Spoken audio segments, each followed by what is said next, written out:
What's up, guys? Welcome back to the NuWave Podcast. It's your host, Noah. So stoked you could join me today. Guys, today's word is about fellowship, and for those of you who aren't too familiar with that word, friendship. So, join me. What does the word fellowship mean to you? What are some of your most important friendships or brotherhoods in your life? And how does it help you in your day-to-day? We all have friends, guys. It's a natural part of life. But why is having friends so important? Well, there's many reasons that having friends is important. One is it can feel like a family. Two, you have different opinions and counsel in your friendships.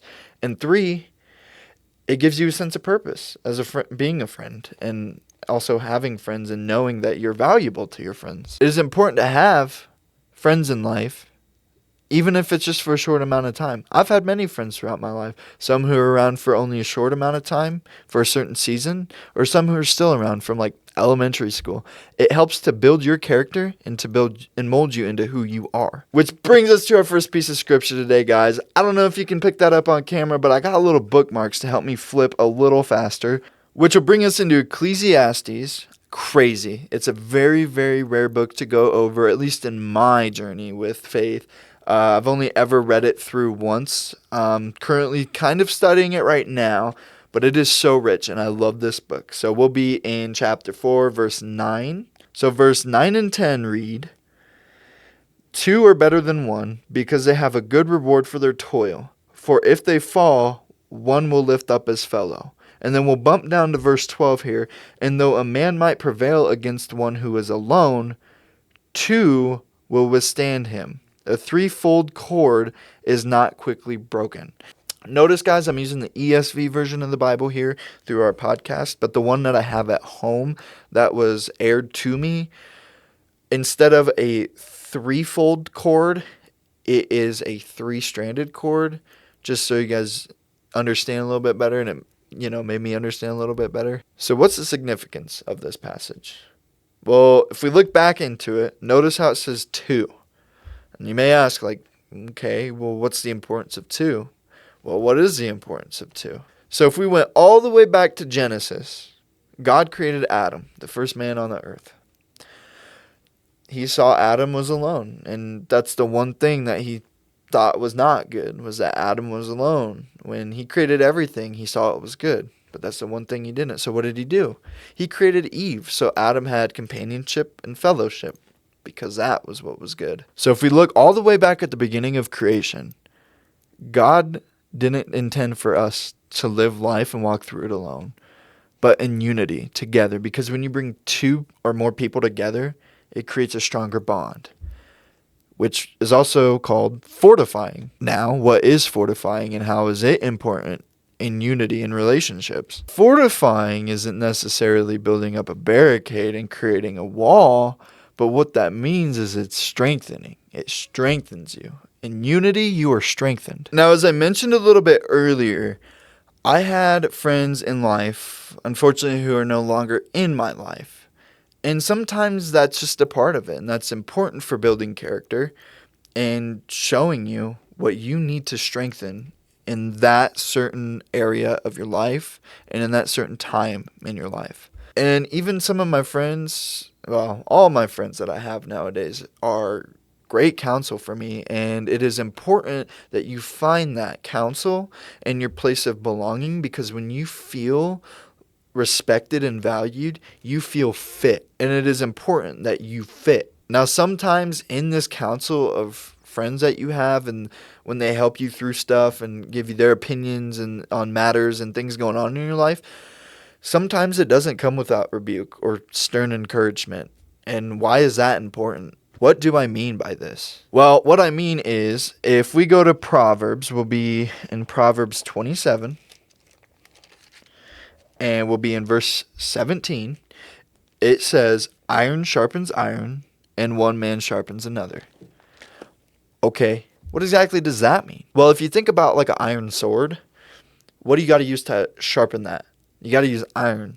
You can't use any other materials, or it'll actually dull the sword. Also, on the flip side of that is, when you are sharpening iron with iron, it's going to create friction, and there may be sparks, but what is it doing in the end? It's creating strength. It's strengthening the sword. Even though it goes through friction and there can be sparks, and in a friendship, this may look like a dispute or disagreement or, at worst case scenario, fight or boundary.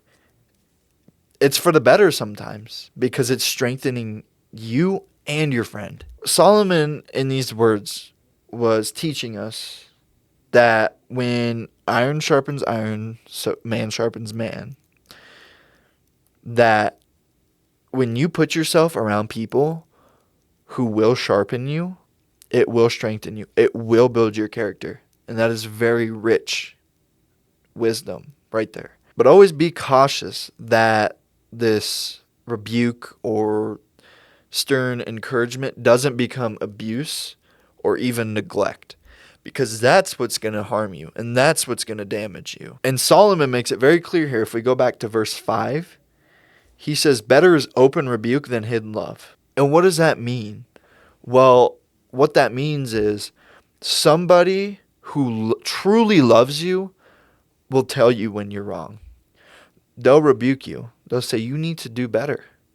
Versus a person who doesn't love you and will act like they're your best friend or like the biggest person in your life to your face, but then 2 minutes later when they leave that room, they're going to go snake you out. And you don't need that in life. So you may be questioning, well, who do I befriend in life? And what are good characteristics in a great friend? And how is your friend going to keep you pure in spirit and also strong? In my life, I've had many friends and still do have many, many friends. All my friends that I have now have been there to help build my spirit and keep me strong and keep me healthy and clean.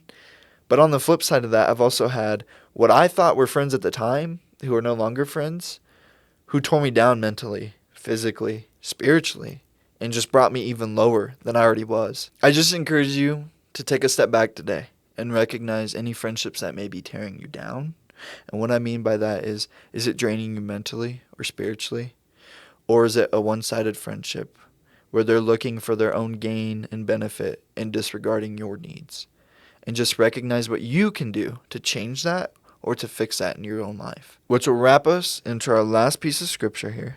We'll be in 1 Corinthians. What is 1 Corinthians? We'll be in chapter 15, verse 33. What does this say? Paul is saying, do not be deceived. Bad company ruins good morals. That word is so powerful. And I want you to notice here 2 things. The word deceit and bad morals and how it goes hand in hand with each other. You can't have one without the other. Deceit can come in many forms. And one of those forms is love. It can be in the form of fake love, which can tear you down and bring bad morals and ethics into your own spirit. If your friends are out and trying to lure you in to being immoral and unrighteous and filthy, you got to be cautious. Because even though we are all strong in Jesus and we are strong in one in each other, remember that the enemy will attack you sometimes through the things you love the most. And that can be family and friends included. And this piece of scripture is very important to bringing us a wrap up today because it teaches us, it gives us the first ingredient to finding that great fellowship, that great friendship, and the characteristics of a great friendship and what a great friend looks like. And it also shows that when you have great friends, it's going to strengthen or fortify your spirit and your well-being versus tearing it down and weakening it. And it's as simple as asking, would you deceive your friends and the ones who are closest to you? And the obvious answer is no. So why would you allow another person or a friend to do that to you? Which brings us to our close today. I feel so empowered and honored to give that word today on friendship. Because I've had so many friends in life, guys. And the ones that I do have to this day are not just my friends, but they're my brothers and they're my sisters. And I love them very dearly. And they love me. They strengthen me and they give me hope through the hard times. So ask yourself, out of today, what did you learn? And how are you going to apply that in your life today? I encourage you guys to reflect on your friendships that you have and recognize the good things and maybe even some of the negative things. But I thank you so much for watching. We'll see you in the next episode. Hope this word has blessed your life today. We'll catch you later. Peace.